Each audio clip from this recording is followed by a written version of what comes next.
CBS 46 News at noon starts now. Does your client understand that at the current time he has no bond? He does. We discussed that matter. Justin Ross Harris, the father accused of intentionally leaving his 2-year-old son in a hot car to die.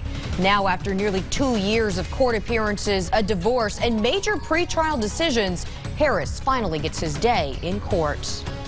Good afternoon, and thanks for joining us. I'm Kim Passoff. Today, jury selection begins in Harris's trial in Cobb County. Will Frampton has covered this story since day one and takes a look back at how the events of this case have all led to today. For the people who were eating dinner here around 5 o'clock on June 18, 2014, it's a sight they will likely never forget. They watched as a car came roaring around the corner right here, came to a stop. A man got out of the front seat and went to the back seat to pull his son out and try to revive him. But little Cooper Harris was already dead. I'm not sure how someone could forget that they've got a child in the back seat. Dale Hamilton was among the crowd that witnessed the very beginning of this case that since has drawn national media attention.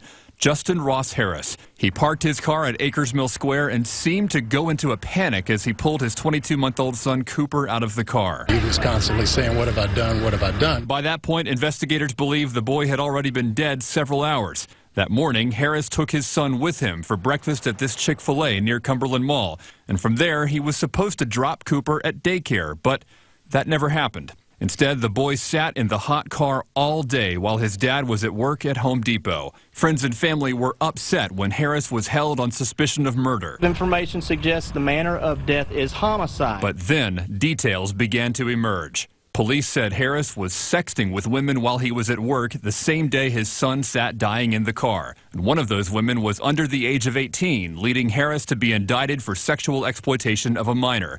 Police also say Harris went out to put something in his car at lunch that day and did not check on his son. He also was shown to have been researching hot car deaths online and was exploring websites about living a child-free life. All of the evidence leading to Harris being indicted on malice murder and child cruelty. Cooper's death was a horrible, gut-wrenching accident.